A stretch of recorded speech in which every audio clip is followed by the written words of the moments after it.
Hi Leute, heute gibt es wieder was auf die Ohren. Ich zeige euch eine Maschine der Marke Dragonhawk. Und zwar ist es eine andere Version der Fold Pro. Es handelt sich um die Year of Snake Edition. Und die schauen wir uns jetzt an. Es ist ein kabelloser Tattoo Pen mit verstellbaren Hub von 2,4 bis 4,2 mm. Da drin ist ein kernloser Motor. Er arbeitet mit einer Spannung von 4 bis 12 Volt. Die Batterie hat 3000 mA. Die Ladezeit der Batterie beträgt 2 Stunden und der Akku hält bis zu 10 Stunden. Die Größe der Maschine 32 mm an der Breite und 147 mm lang. Und das Gewicht beträgt 245 Gramm. So, da ist das schöne Stück und was als allererstes auffällt, ist natürlich die Verpackung.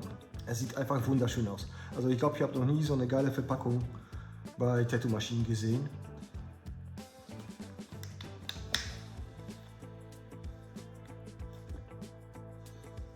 Ich mache sie mal auf und drin ist erstmal ein Umschlag.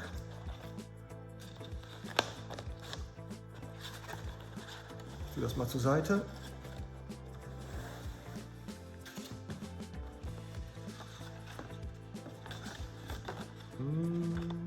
Bedienungsanleitung. Da steht alles Wichtige drauf, wie man die Maschine bedient, wofür die ganzen Knöpfe sind und so weiter und was sie an Funktionen bietet. Und noch ein paar Aufkleber. Wow. Dann arbeiten wir uns mal weiter voran. Das mache ich hier schön ab und da sehen wir das schöne Stück. Hier ist einmal die Maschine, ein Ersatzakku, RCA-Adapter und noch ein extra Griffstück. Einmal zum Vergleich. Das ist der dünne und hier haben wir der dicke. Und nochmal eine Verpackung mit Kabeln, denke ich.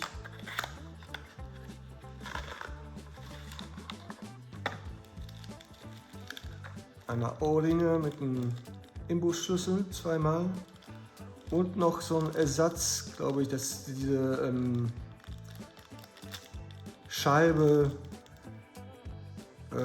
womit man den Hub verstellt. Da erzähle ich gleich auch noch was dazu.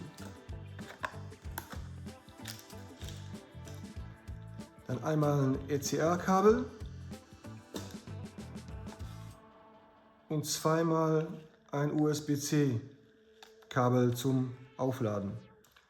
So, und das hier ist das gute Stück. Das ist die Maschine.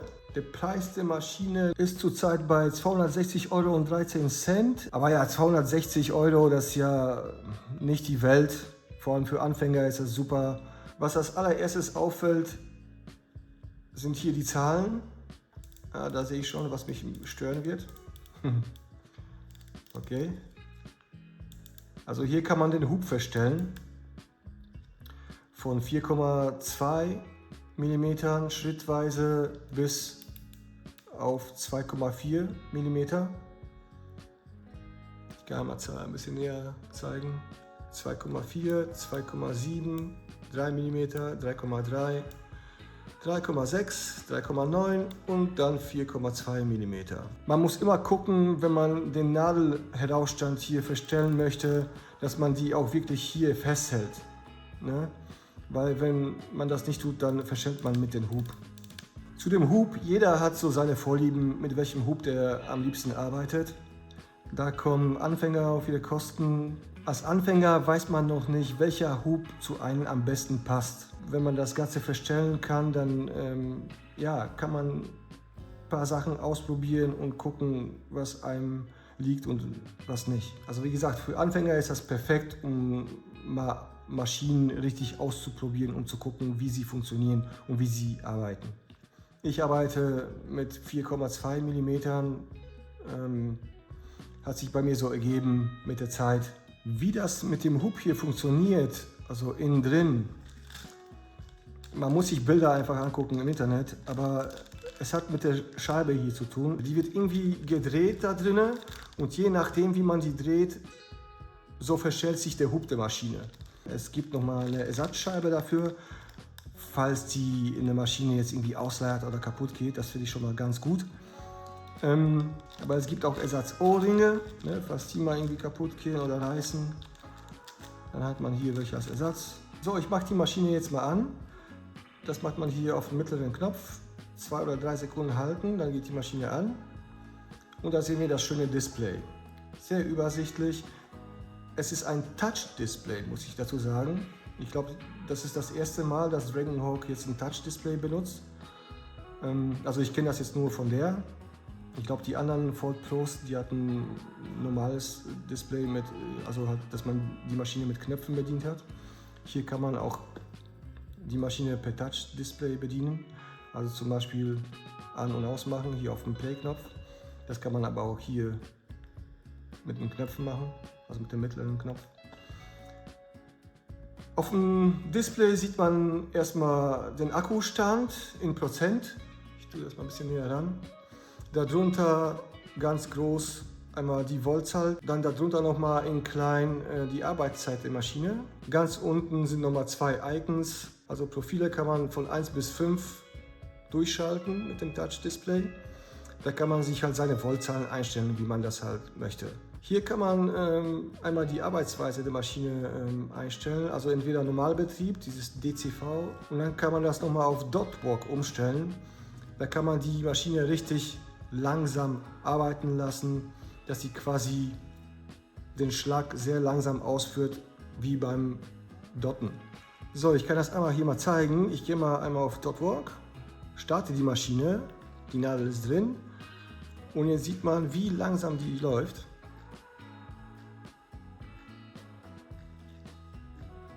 Ich kann die Geschwindigkeit erhöhen von D0 bis D9.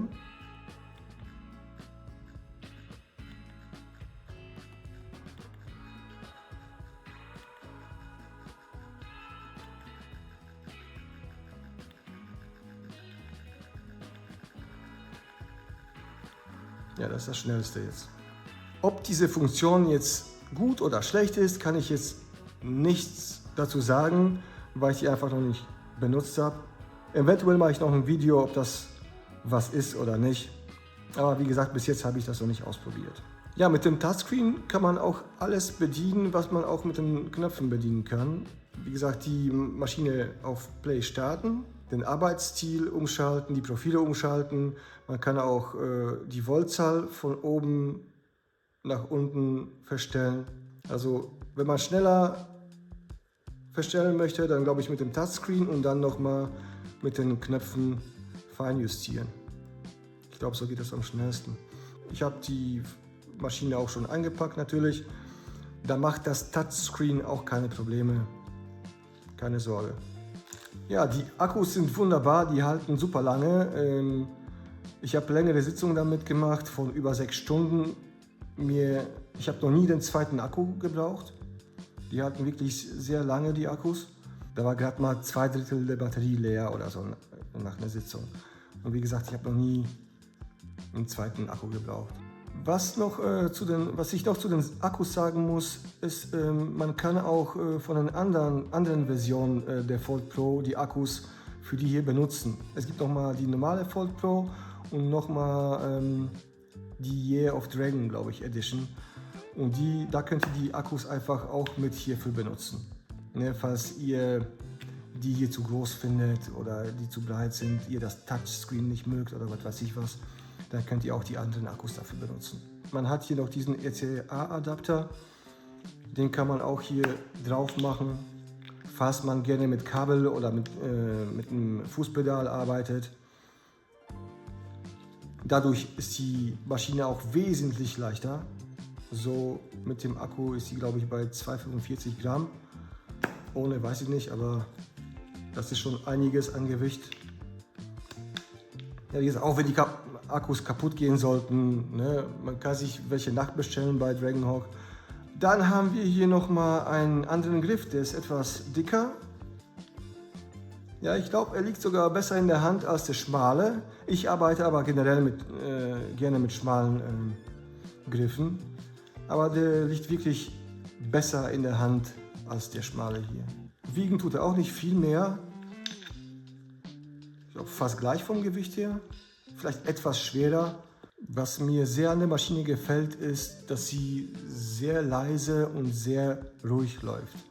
Arbeiten mit sehr kleinen Details oder kleine Schriftzüge zum Beispiel, die wirklich sitzen müssen. Da darf kein Wackler sein, sonst ist der Buchstabe hinne.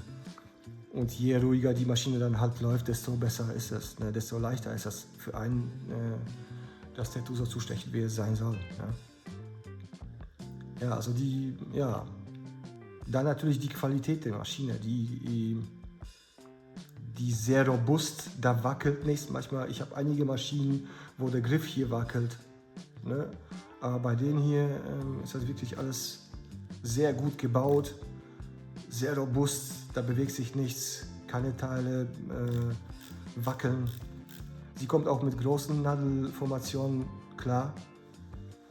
Das größte, was ich benutzt habe, war, glaube ich, eine 23er. Ja, wie gesagt, da hatte ich keine Probleme, dass die Farbe irgendwie nicht reinkommt oder so.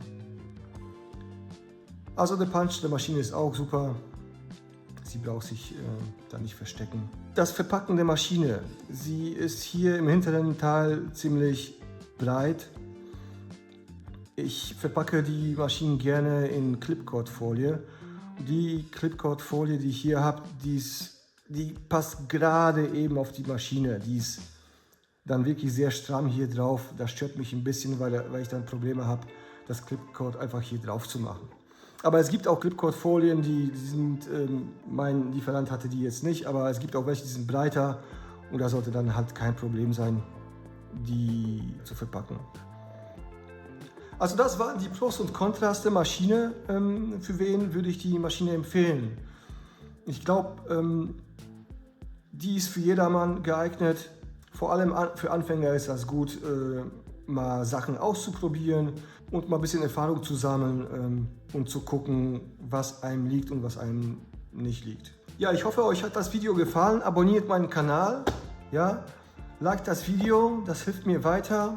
Und ich danke euch fürs Zuschauen.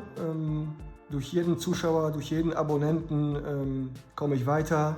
Ihr motiviert mich. Deswegen nochmal Dankeschön an euch alle. Ich habe euch lieb und wir sehen uns nächstes Mal. Danke.